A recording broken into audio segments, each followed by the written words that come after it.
मानक गुजरात का माहौल एकदम it is full of grief, anger.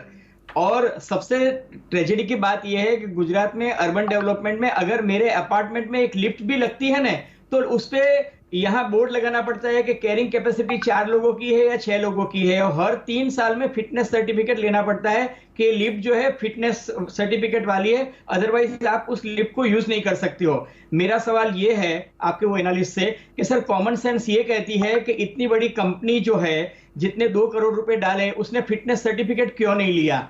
उसने फिटनेस सर्टिफिकेट नहीं लिया, उसने फिजिबिलिटी नहीं लिया, उसने नॉन डिस्ट्रक्टिव जो फिजिबिलिटी टेस्ट होता है किसी भी मेटल के लिए, इतना बड़ा ब्रिज का है, उसने वो नहीं लिया। उसने जो प्रॉमिस किया था कि मैं आईआईटी रुड़की और आईआईटी कानपुर से एक्सपर्ट से स्ट्रक्चरल इंजीनियरिंग का ओपिनियन लूंगा कि ये ब्रिज की कैरिंग कैपेसिटी क्या है, वो कोई ओपिनियन नहीं लिया। उन्होंने न नगर पालिका से परमिशन ली, न उन्होंने डिस्ट्रिक्ट कलेक्टर से परमिशन ली, जो उनको लेनी चाहिए थी एज पर देयर कॉन्ट्रैक्ट। और इनका कॉन्ट्रैक्ट क्या था? इनका कॉन्ट्रैक्ट ये था कि absolute management, I can read the contract, absolute management में जो है उसमें ऑपरेशन से लेके मेंटेनेंस, सेफ्टी और रेवेन्यू कलेक्शन और एक्सपेंडिचर, ये सब रिस्पॉन्सिबिलिटी इनकी थी। आप मुझे बताओ कि अगर हादसे में 140 लोग नहीं, अगर एक आदमी भी गिर गया तो उसको बचाने के लिए क्या आपके पास कहां ड्राइवर था?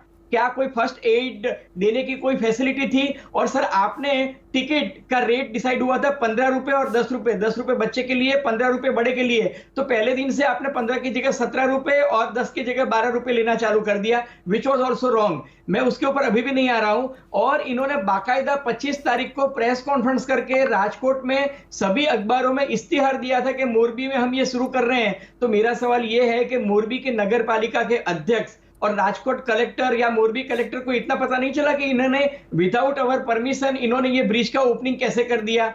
और ब्रिज का ओपनिंग उन्होंने अपनी ग्रैंड डॉटर के साथ बड़े शानदार तरीके से किया, और 5 दिन तक 26 तारीख से लेकर 30 तारीख तक 4 दिन में 12,000 लोग इस ब्रिज के ऊपर आए हैं। तो ये न उसकी संज्ञान जो है न नगर पालिका ने लिया, न कलेक्टर के लिया, इससे और न पुलिस डिपार्टमेंट में लिया। तो ये तो सबसे बड़ा क्रिमिनल नेग्लिजेंस है ना कि आपने 4 दिन तक कुछ नहीं किया। Means you allowed a horrific incident to happen. So ये सबसे बड़ा क्रिमिनल नेग्लिजेंस है। आज अगर होने के बाद आज आप अपने सिक्योरिटी वाले को पकड़ते हो तो भाई रोज मालिक हिसाब लेता है ना, मैनेजमेंट हिसाब लेती है कि आज कितने फुटफॉल्स थे। तो ये 4 दिन तक 5 दिन तक ये कॉर्पोरेट हाउस को पता नहीं चला कि कितने फुटफॉल्स थे, और हमको कंट्रोल करना चाहिए कि इससे ज्यादा नहीं होना चाहिए। आज गुजरात में इस हादसे के बाद अहमदाबाद में अटल ब्रिज, जिसका इनॉग्रेशन प्राइम मिनिस्टर ने किया था और स्ट्रक्चरल इंजीनियर ने कहा था कि 10,000 लोग इस पे एक साथ चल सकते हैं, उसकी संख्या कम करके 3,000 लोगों की कर दी। द्वारका में जो ये इसी तरह का हैंगिंग ब्रिज था, केबल ब्रिज, उसको इमीडिएटली एडमिनिस्ट्रेशन ने बंद कर दिया। द्वारका से बेट द्वारका जाने वाली जो नाव थी, वो बोट, उसमें 10 लोगों से ज्यादा की परमिशन बंद कर दी। क्यों अब कर दी? क्योंकि उनको लगा कि एक जगह हादसा हुआ है, we should learn a lesson. I appreciate कि एडमिनिस्ट्रेशन ने इतना काम किया। तो यहाँ पर विदाउट फिटनेस और फिजिबिलिटी रिपोर्ट। अजय जी मुझे एक चीज और बताइए। आप तो अजय जी जब प्रधानमंत्री नरेंद्र मोदी गुजरात में मुख्यमंत्री थे, आप तो तब से उनको जानते हैं, करीब से उनकी राजनीति को, और उनको एक इंसान के तौर पे भी आपने करीब से देखा है। कल केवड़िया में वो इस घटना के बारे में बोलते हुए भावुक हो गए थे, उनका गला रुंध गया था, आपको याद होगा। आज वो घटनास्थल पर पहुंचे, पीड़ितों से मिले।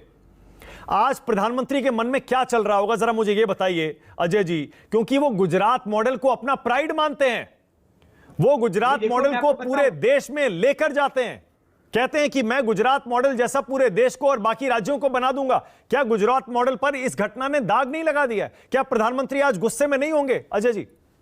मैं आपको बताऊं, प्रधानमंत्री आज जितने गुस्से में होंगे, जितने आक्रोश में होंगे, उतना और कोई नहीं होगा, क्योंकि उनको लगा होगा कि ये उनके मतलब कलेजे पे दाग लगा होगा। और मैं जानता हूं कि प्रधानमंत्री जो है इस चीज में काफी संवेदनशील है। कल भी केवड़िया कॉलोनी में अगर आपने उनकी स्पीच सुनी होगी तो उन्होंने कहा था कि मेरा शरीर यहाँ पर है, मेरा दिल मोरबी में है, लेकिन एक तरफ कर्तव्य है और दूसरी तरफ करुणा का भाव है, और मैं अपना कर्तव्य निभाने के लिए यहाँ केवड़िया कॉलोनी में हूँ। तो मैं प्राइम मिनिस्टर की जो संवेदनशीलता है उसका मैं बिल्कुल सम्मान करता हूँ। और कल प्राइम मिनिस्टर यहाँ नहीं आए, उसकी एक वजह उन्होंने अधिकारियों को यही कहा कि अगर मैं वहां आऊंगा तो वहां की स्थिति, रिलीफ रेस्क्यू ऑपरेशन जो है वो चरमरा जाएगी, इसलिए वहां पर ध्यान दिया जाए। कल जब ये बताया गया गुजरात पुलिस के द्वारा, होम मिनिस्टर के द्वारा, कि अब सिर्फ 2 लोग मिसिंग है और बाकी सब लोग जो है 134 लोग हैं, उनकी अंतिम विधि हो गई है और ये सब है। उसके बाद ही प्राइम मिनिस्टर आज आए और कल गुजरात में राजकीय शोक डिक्लेयर किया, कल रात को रिव्यू करने के बाद। तो मैं उस चीज में प्राइम मिनिस्टर को बिल्कुल मानता हूं कि वो संवेदनशील है, लेकिन एडमिनिस्ट्रेशन अपने ढंग से काम करता है। लिपापोती का काम उन्होंने किया कि प्राइम मिनिस्टर आने वाले हैं तो सडनली हॉस्पिटल को रातों रात वहां 40 लोगों को लगा के हॉस्पिटल का कलर काम कर दिया गया। ये ब्रिज जहां बता रहे हो वहां पर ओरेवा के जो होर्डिंग लगे थे उसके ऊपर सफेद चद्दर लगा दी गई, जामनगर से लिनन और बेडशीट्स लगा के, मतलब वो पूरी रात में कर दिया। वाटर कूलर नहीं चल रहा था, वो कनेक्शन नहीं है, फिर भी वहां वाटर कूलर लगा दिया गया।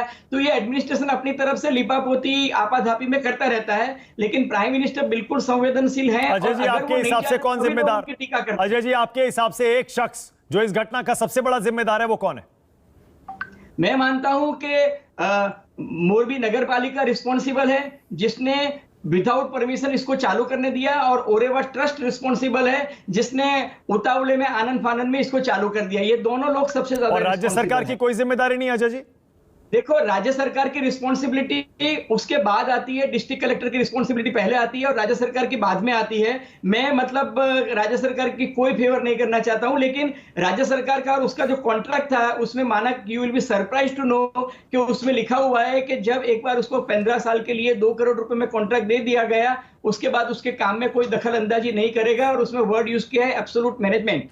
और उसमें अरे लेकिन अजय जी, ऐसा कॉन्ट्रैक्ट तो साइन करना ही नहीं चाहिए कि सरकारी कोई एजेंसी दखल नहीं देगी। भाई क्यों नहीं देगी सर? ये लिखा हुआ लोगों की जिम्मेदारी, जान की, उनकी सेफ्टी की कौन लेगा? किसी सब प्राइवेट एजेंसी को थोड़े दे सकते हैं।